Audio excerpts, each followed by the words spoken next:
নমস্কার সকলকে, আমি অ্যাস্ট্রোলজার পালমিস্ট সেকেন্ড এমএসের দিকে আজকে অ্যাস্ট্রোলজি সম্পর্কে ছোট্ট একটি টিপস বা অল্পটুকু শেখার বিষয়, ছোট্ট একটি শেখার বিষয় আপনাদের সামনে নিয়ে উপস্থিত হয়েছি।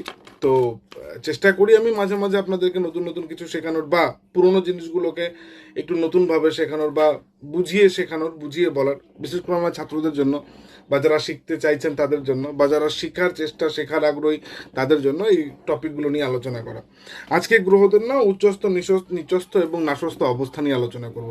তো এই অবস্থা নিয়ে মানে আলোচনা করার পূর্বে আমাদের এটা নিয়ে আলোচনা করতে হবে একটু, যে আমাদের রাশি কয়টি মোট। আমরা জানি রাশি মোট 12টি। এবং দেখুন, পৃথিবীতে না কোনো কিছু সৃষ্টি হওয়ার পিছনে দুটো জিনিস দায়ী। মাতৃগর্ভেও যে জিনিস দরকার, পৃথিবীতেও সেই জিনিস দরকার। একটা হচ্ছে আলো, দ্বিতীয় হচ্ছে হিট। আমরা জানি মাতৃগর্ভের টেম্পারেচার নিয়ার অ্যাবাউট 45, 50, 55 এরকম থাকে যখন সন্তান একটা জন্ম হয় বা সন্তানের গ্রোথ হয় বা যখন গর্ভধারণ করে। এবং পৃথিবীতেও দেখুন না, হিট ছাড়া, আলো ছাড়া কিন্তু কোনো প্রাণের উৎপত্তি হয়নি, বা হিট ছাড়া কোনো প্রাণের উৎপত্তি হয় না। যদি একটা সবুজ মাঠের ওপরে, সবুজ ঘাসের মাঠ আছে, ওই ঘাসের ওপরে যদি আমি একটা ইট চাপা দিয়ে দিই, তো দেখবেন সেখানে 4 দিন পরে সেই ঘাসগুলো না হলুদ হয়ে গেছে। জল পেয়েছেও কিন্তু হিট পায়নি তার জন্য। এবার একটা গাছকে আপনি জল ছাড়া রেখে দিন, সূর্যের তাপে জল দেবেন না। যারা ফুলের বাগান লাগান তারা জানে, জল দেবেন না তাতে, এবং তাকে রেখে দিন সূর্যের আলোতে, ও গাছ মরে যাবে। বাদ বাকি আরো কোনো কন্ডিশনে মরে কিনা জানা নেই, বা আমার দরকার নেই জানার, বাট জল এবং আলোর অভাবে কিন্তু মরে যায়। ঠিক ওই রকমই আমাদের পৃথিবীতে যেমন মানে জলের জন্য হোক এবং অগ্নির জন্য হোক, যেমন প্রাণের জন্ম হচ্ছে, আমাদের কুষ্ঠিতেও ঠিক এইরকম গল্পটা আছে। দুটো রাশি আছে, একটা অগ্নিতত্ত্বের, একটা জল তত্ত্বের রাশি, যে দুটি রাশি দিয়ে প্রাণের সঞ্চার হয়েছে, দেখাবো আমি কুষ্টিতে।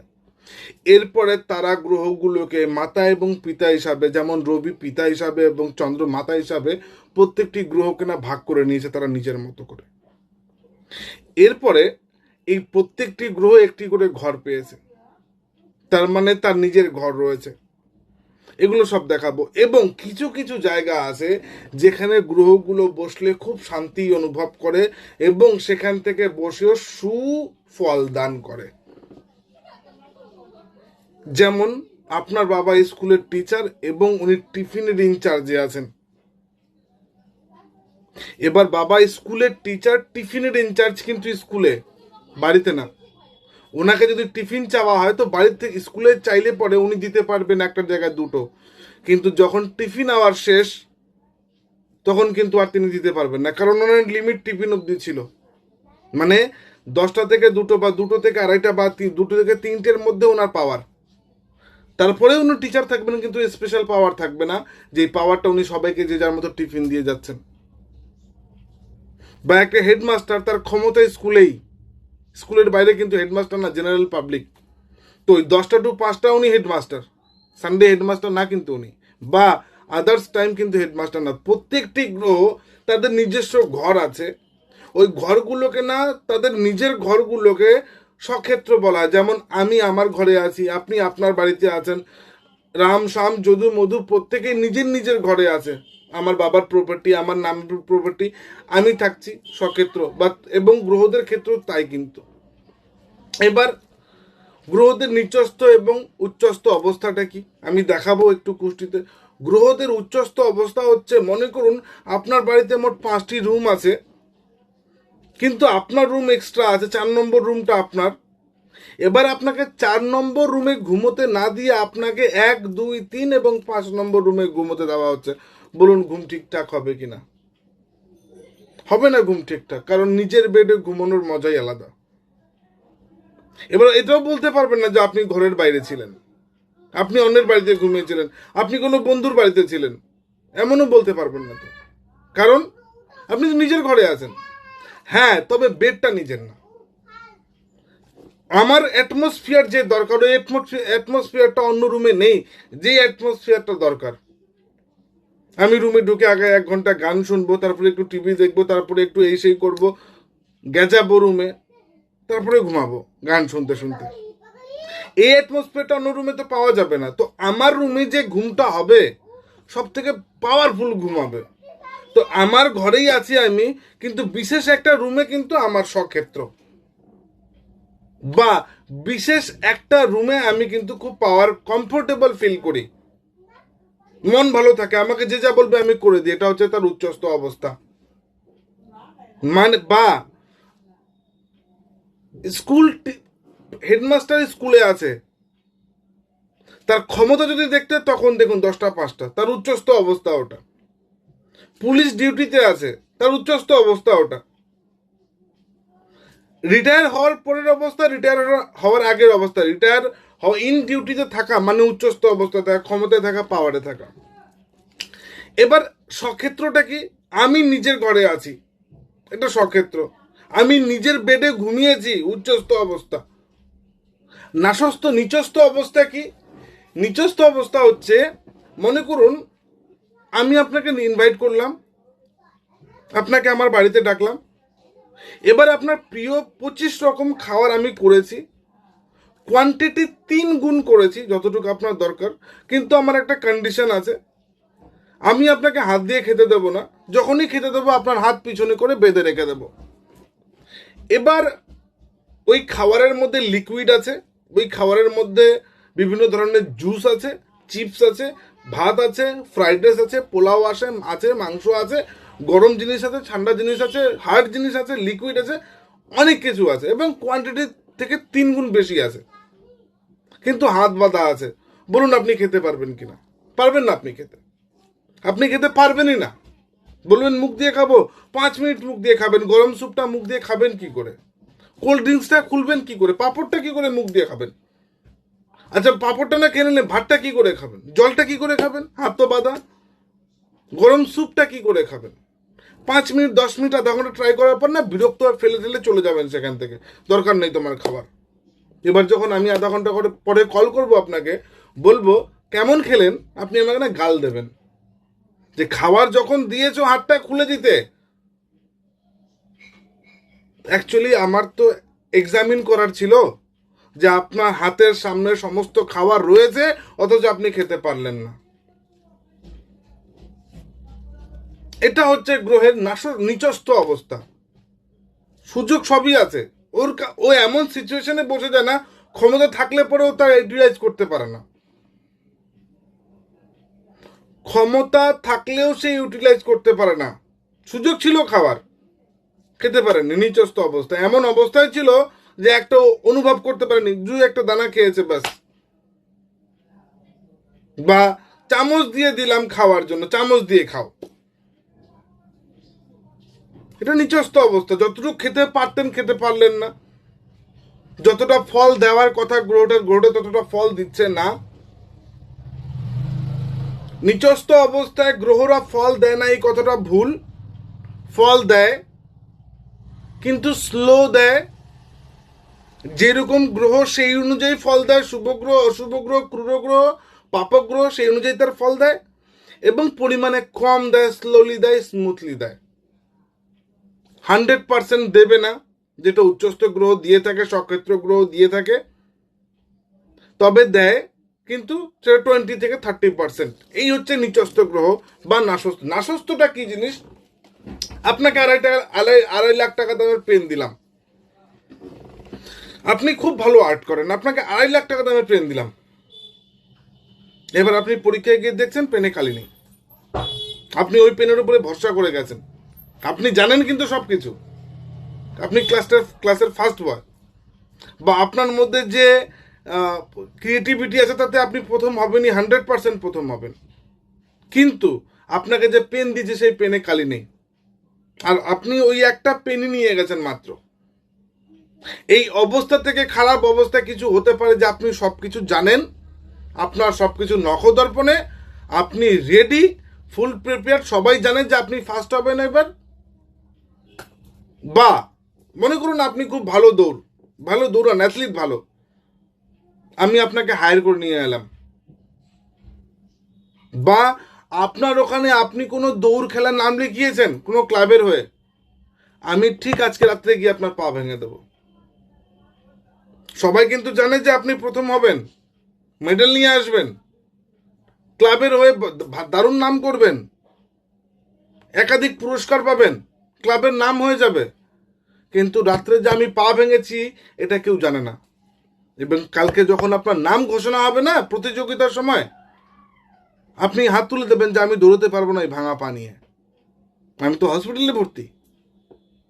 আপনি ভালো দৌড় জানেন, আপনার মধ্যে কোয়ালিটি আছে, আপনি নামলেই ফার্স্ট, আপনার পুরো নাম ছড়িয়ে গেছে, মানে উল্লাস আগের থেকে শুরু হয়ে গেছে, সবাই এক্সাইটেড, অথচ আপনার পা ভাঙা।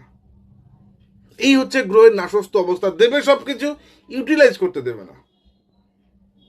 সক্ষেত্র হচ্ছে গ্রহরা যখন নিজের ঘরে থাকে, রবি নিজের ঘরে আছে, চন্দ্র নিজের ঘরে আছে, বুধ নিজের ঘরে আছে, বৃহস্পতি নিজের ঘরে আছে, শনি নিজের ঘরে আছে, এগুলো হচ্ছে গ্রহদের নিজস্ব অবস্থা, মানে স্বক্ষেত্র। স্বক্ষেত্র নিজের ক্ষেত্র এটা ওর। রাহু কেতুর কোনো স্বক্ষেত্র নেই, কারণ তারা গ্রহ না, তারা ছায়া গ্রহ, এবং কুষ্টিতে তারা ভাড়াটিয়া হিসাবে থাকে। এটাই একটু বোর্ডে দেখাবো আপনাদের, আসুন একটু বোর্ডটা চেক করি। আমরা এখন একটু গ্রহদের উচ্চস্থ অবস্থা নিয়ে আলোচনা করব। গ্রহদের উচ্চস্থ অবস্থা আগে বুঝতে হবে যে উচ্চস্থটা কি, নিচস্থটা কি, নাশস্থটা কি।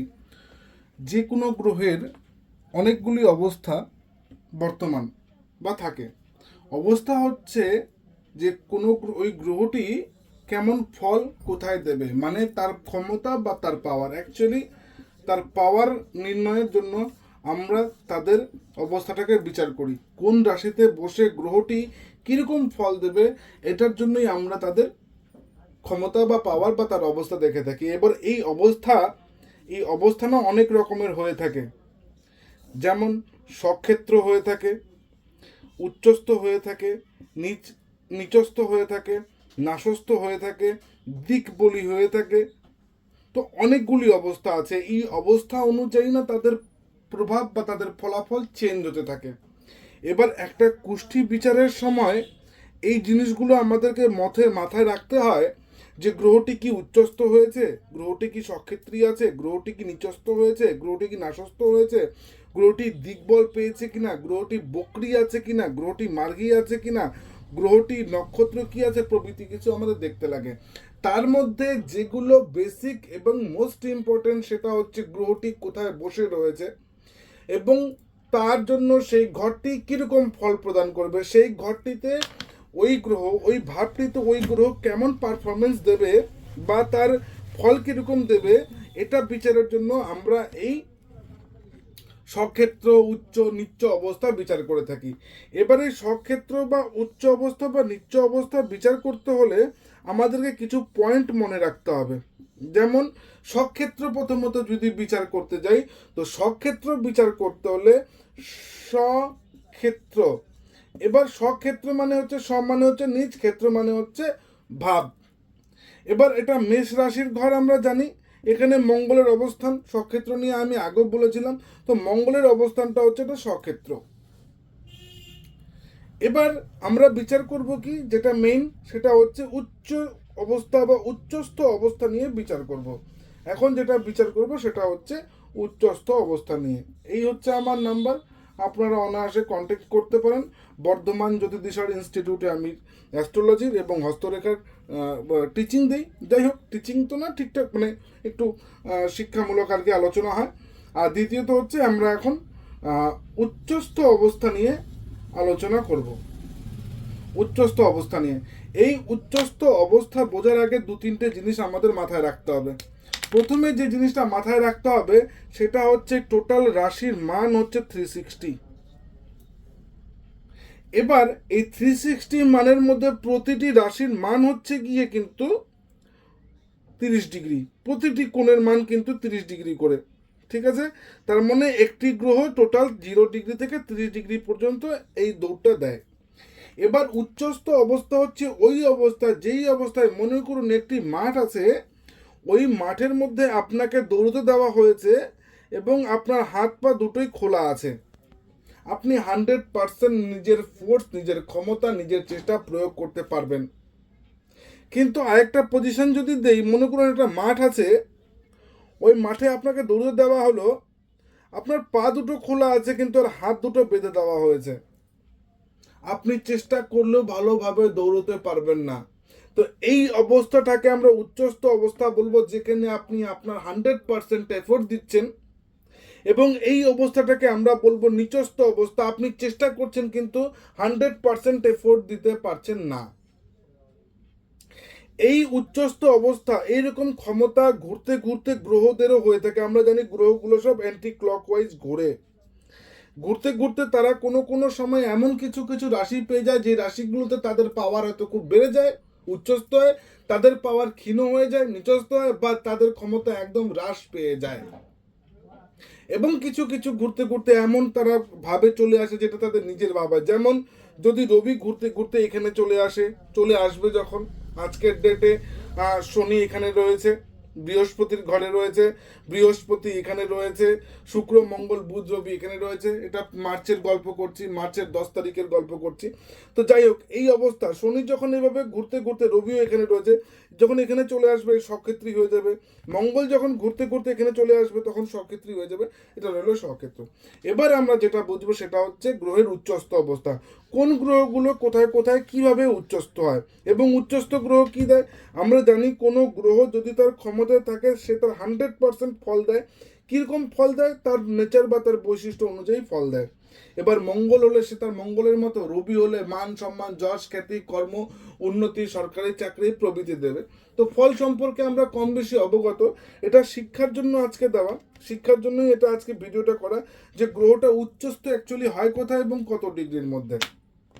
এবার আমরা জানি কোনো গ্রহ কোথাও স্থির না, কিন্তু গ্রহগুলো 0 ডিগ্রি থেকে ঘুরছে 30 ডিগ্রি পর্যন্ত যায়। এবার মনে করুন এই মেষ রাশিতে তো সব গ্রহ সব জায়গায় উচ্চস্থ হয় না। মেষ রাশি রবির নিজ মানে মিত্র ক্ষেত্র, মেষ রাশি রবির মিত্র ক্ষেত্র, এই অগ্নিতত্ত্বের, রবিও অগ্নিতত্ত্বের। এবং বৈশাখ মাসে রবি দেখবেন মেষ রাশিতে থাকে, এবং ওই সময় মানে এপ্রিল মে মাসের গরম আমাদের সহ্য না, কারণ ঠিক আমাদের মাথার উপরে মেষ রাশিতে রবি অবস্থান করে বলে ওই সময় প্রচণ্ড গরম পড়ে। তার মানে এই রাশিতে এলে পরে রবি তার প্রভাব বিস্তার করতে পারে বেশি পৃথিবীতে, তাই এই রাশিতে রবিকে পাওয়ারফুল বলা হয়েছে। এবার রবি এই রাশিতে পাওয়ারফুল হয় মানে উচ্চস্থ হয়। তার মানে রবি কি 30 ডিগ্রি জুড়েই উচ্চস্থ হয়? এখানে তো 30 ডিগ্রি আছে আমরা জানি, না 30 ডিগ্রি জুড়ে উচ্চস্থ হয় না। তাহলে কতটুকুর মধ্যে? 0 থেকে 10 ডিগ্রির মধ্যে। তার মানে আমরা কি দেখলাম? রবি রবি কত ডিগ্রির মধ্যে?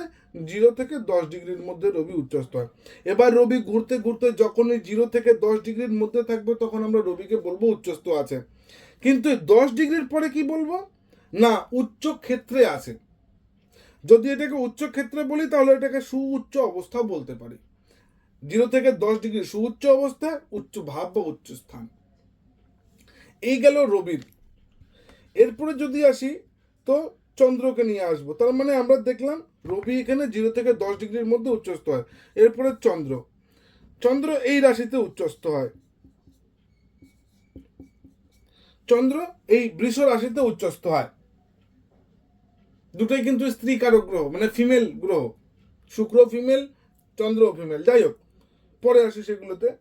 এ 0 থেকে 3 ডিগ্রির মধ্যে উচ্চস্থ হয়। 30 ডিগ্রি টোটাল ঘর, কিন্তু 0 থেকে 3 ডিগ্রির মধ্যে উচ্চস্থ হয়। সর্বোচ্চ ক্ষমতায় থাকে। চন্দ্র যখন ক্ষমতায় থাকবে আপনাকে আপনার ব্যবসা, আপনার মাতৃস্থানীয় ব্যক্তিদের সাথে সম্পর্ক, আপনার কমিউনিকেশন, আপনার মন মানসিকতা, চিন্তাধারা, আপনার মানসিক জোর, দৈহিক জোর, মানসিক ক্ষমতা, দৈহিক চেষ্টা, মানসিক বল প্রভৃতি কিছু বাড়িয়ে দেয় এবং অসাধ্য সাধন করে ফেলায়, অসাধ্য সাধন ঘটিয়ে ফেলবে চন্দ্র যখন ক্ষমতায় থাকবে। চন্দ্র ক্ষমতায় থাকলে আপনি মানুষের থেকে মানে কমিউনিকেশনের দ্বারাই অনেক কিছু অর্জন করতে পারবেন। আপনি আপনার প্রচেষ্টার দ্বারাই অর্জন করতে পারবেন, না হওয়া কাজগুলো করে ফেলবেন। জল জাতীয় বিজনেসগুলো আপনার খুব ভালো হবে। চন্দ্র উচ্চস্থ থাকলে মোটিভেট খুব পাওয়া যায়। চন্দ্র উচ্চস্থ পরিবারের ফিমেলদের সাপোর্ট খুব পাওয়া যায়। তো চন্দ্র এই রাশিতে 0 থেকে 3 ডিগ্রির মধ্যে উচ্চস্থ হচ্ছে। এবার আমরা জানি উচ্চস্থ গ্রহরা সবসময়ই ভালো ফল দেয়, শুধু উচ্চস্থের অবস্থান দেখে। বাদ বাকি কিন্তু কিছু আমি দেখছি না এখন। উচ্চস্থের মধ্যে থেকে এরা কিন্তু ভালো ফল দেয়। এবার চন্দ্রের পরে আসবো কার? বৃহস্পতির। বৃহস্পতি কর্কট রাশিতে উচ্চস্থ হয়। বৃহস্পতি কর্কট রাশিতে উচ্চস্থ হয়। 0 থেকে 5 ডিগ্রির মধ্যে উচ্চস্থ হয়। বৃহস্পতি যেটা আসবে সেটা হচ্ছে বুধ। বুধ নিজ রাশিতে মানে কন্যা রাশিতে, বুধ কন্যা রাশিতে উচ্চস্থ হয় এবং 0 থেকে 15 ডিগ্রির মধ্যে উচ্চস্থ হয়। তার মানে বুধ কন্যা রাশিতে উচ্চস্থ হয় এবং 0 থেকে 15 ডিগ্রির মধ্যে উচ্চস্থ হয়। এরপর আসবো আমরা শনি। শনি তুলা রাশিতে উচ্চস্থ হয় এবং শনি 0 থেকে 20 ডিগ্রির মধ্যে 0 থেকে 20 ডিগ্রির মধ্যে উচ্চস্থ হয়। শনি 0 থেকে 20 ডিগ্রির মধ্যে উচ্চস্থ হয়। এবার আসবো আমরা মঙ্গল। মঙ্গল 0 থেকে 28 ডিগ্রির মধ্যে উচ্চস্থ হয়। 0 থেকে 28 ডিগ্রির মধ্যে উচ্চস্থ হয় এবং মকর রাশিতে উচ্চস্থ হয়। শুক্র 0 থেকে 27 ডিগ্রির মধ্যে উচ্চস্থ হয়। শুক্র মীন রাশিতে উচ্চস্থ হবে এবং 0 থেকে 28 ডিগ্রির মধ্যে উচ্চস্থ হবে। এবার এই গ্রহগুলো যে ঘরগুলো পায়নি, কেন পায়নি সেটা পরে কোনো এক সময় আলোচনা করব। কিন্তু যে গ্রহগুলো যেখানে উচ্চস্থ হয়েছে এইটুক ধরে রাখতে হবে যে গ্রহগুলোর ওটা সুখের স্থান। ওই গ্রহগুলো ওখানে কমফোর্ট ফিল করে, আরামে থাকে, তারা খুব ভালো ফল দিতে পারে। তারা কুষ্টিতে সব থেকে চরম স্থান হচ্ছে তাদের সেটা চরম স্থান। এই স্থানগুলো তাদের ক্ষেত্রে অত্যন্ত শুভ এবং অত্যন্ত ভালো, কারণ এইখানে থাকলে তারা সব থেকে চরম ফল দেবে। এই হচ্ছে গ্রহদের উচ্চস্থ অবস্থা, নিচস্থ অবস্থা। গ্রহরা যেখানে সব থেকে বেশি সুখ পায়, আরাম পায়, ভালো থাকে, শুভ ফল দিতে পারে, সেটা হচ্ছে গ্রহদের উচ্চস্থ অবস্থা। উচ্চস্থ অবস্থায় গ্রহগুলো কোন রাশিতে কোথায় কত ডিগ্রি পায়? প্রথমত যদি দেখি তাহলে রবিকে দেখব। রবি মেষ রাশি পায় এবং রবি 0 থেকে 10 ডিগ্রির মধ্যে উচ্চস্থ হয়। এরপরে দেখি যদি চন্দ্রকে দেখব তো চন্দ্র বৃষ রাশি পায়, 0 থেকে 3 ডিগ্রির মধ্যে উচ্চস্থ হয়। এরপরে যদি বৃহস্পতিকে দেখি তো বৃহস্পতি কর্কট রাশি পাবে, 0 থেকে 5 ডিগ্রির মধ্যে উচ্চস্থ হয়। এরপর যদি বুধকে দেখি আমরা, বুধ কন্যা রাশি পাবে, 0 থেকে 15 ডিগ্রির মধ্যে উচ্চস্থ হয়। এরপরে যদি মঙ্গলকে দেখি আমরা তো মঙ্গল মকর রাশিতে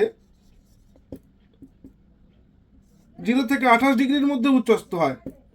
এরপর যদি আমরা শনিকে দেখি,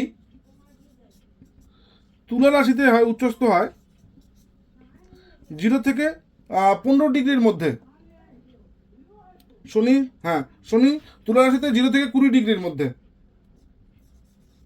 উচ্চস্থ হয়। এবার শুক্র মীন রাশিতে 0 থেকে 27 ডিগ্রির মধ্যে উচ্চস্থ হয়। এবার রইল রাহু এবং কেতু। তো রাহু কেতুর উচ্চস্থ অবস্থা নিয়ে একটু মতভেদ রয়েছে। এই পয়েন্টটা মনে রাখবেন, তাতে কাজে লাগবে। 30 ডিগ্রির মধ্যে, টোটাল 30 ডিগ্রিতে গ্রহটি উচ্চস্থ থাকে না, উচ্চস্থ অবস্থা পায়। পার্টিকুলার একটা জায়গাতে গিয়ে উচ্চস্থ অবস্থাটা ভোগ করে, বাদবাকি নর্মাল থাকে। উচ্চস্থ গ্রহ হওয়া কুষ্টিতে খুবই ভালো। রবি হোক, চন্দ্র হোক, বৃহস্পতি হোক, বৃহস্পতি হোক, বুধ হোক, এগুলো সব শুক্র হোক, এগুলো সব শুভ গ্রহ। এরা যদি উচ্চস্থ হয় না, শুভ গ্রহগুলো, তো আপনাকে জীবনে কোনো কাজের জন্য না, একবার দুবার ধাক্কা খেলেও ঠেকতে হয় না জীবনে। কোনো না কোনোভাবে গুরুর সহায়তা, গুরুর হেল্প, মানুষের উপকার, আপনার ভগবানের আশীর্বাদ, আপনার ভগবানের কৃপায় আপনি সেখান থেকে উদ্ধার হয়েই যাবেন। এবার এই উচ্চস্থ গ্রহগুলো কখন ফল দেয়? তাদের দশা এবং অন্তর্দশায় উচ্চস্থ নিচস্থ গ্রহগুলো 100% ফল দেওয়া শুরু করে। এরপরে তো দৃষ্টি, নক্ষত্র প্রভৃতি কিছু ব্যাপার রয়েছে। এবার রাহু কেতু উচ্চস্থ অবস্থা নিয়ে একটু আমরা দেখি। রাহু কেতুর উচ্চস্থ অবস্থা বিচার করতে হলে অনেকের মতে রাহু বৃষ রাশিতে উচ্চস্থ হয়, আবার অনেকের মতে মিথুন রাশিতেও উচ্চস্থ হয়। পরাশরের মতে যেটা আছে সেটা হচ্ছে যে রাহু এই বৃষ রাশিতে উচ্চস্থ হয় এবং কেতু বৃশ্চিক রাশিতে উচ্চস্থ হয়, এটা পরাশরের মতে। বাদবাকি অনেকে মিথুন রাশি এবং ধনু রাশিও বলেছেন যে ধনু রাশিতেও নাকি কেতু উচ্চস্থ হয় এবং মিথুন রাশিতেও নাকি রাহু উচ্চস্থ হয়। তো এই মতটা আমরা মানি না, আমরা পরাশরের মত ধরে চলি। রাহু বৃষ রাশিতে এবং কেতু বৃশ্চিক রাশিতে উচ্চস্থ হয়। আশা করি সকলকে বোঝাতে পেরেছি, এবং যদি কোনো প্রশ্ন থাকে এটা নিয়ে তো অবশ্যই করতে পারেন, এবং বোঝাতে যদি কোথাও ভুল হয়ে থাকে কারণ মানুষ মাত্রই ভুল হয় এবং আমিও শিখছি, তো সম্পূর্ণ 100% ঠিক আমি না। তো যদি কোথাও বুঝতে ভুল হয়ে থাকে ক্ষমা করবেন, এবং অবশ্যই ফোন নাম্বার দেওয়া আছে, কন্ট্যাক্ট করবেন যদি কোথাও বুঝতে ভুল হয়ে থাকে। এবং বিশেষ করে এটা আমার ছাত্রছাত্রীদের জন্য, কারণ তারা অনেক ব্যাপারে কিউরিসিটি দেখি এবং তার জন্যই সেখান থেকে আগ্রহ পাই ভিডিওগুলো তৈরি করার। তো ভালো লাগলে অবশ্যই যোগাযোগ করবেন, স্ক্রিনে নাম্বার দেওয়া আছে। কুষ্টি বিচারের জন্য অবশ্যই যোগাযোগ করবেন। যে কোনো দুটো প্রশ্নের উত্তর সকলের জন্য বিনামূল্যে। এই নম্বরে হোয়াটসঅ্যাপ আছে এবং হোয়াটসঅ্যাপে যোগাযোগ করলে আপনারা সমস্ত কিছু পেয়ে যাবেন। যে কোনো দুটি কোশ্চেন আমি প্রত্যেককে জানিয়ে দেবো। এবং ভিডিওটি ভালো লাগলে অবশ্যই লাইক এবং শেয়ার করবেন। যেভাবে পাশে থেকেছেন পাশে থাকবেন। ধন্যবাদ।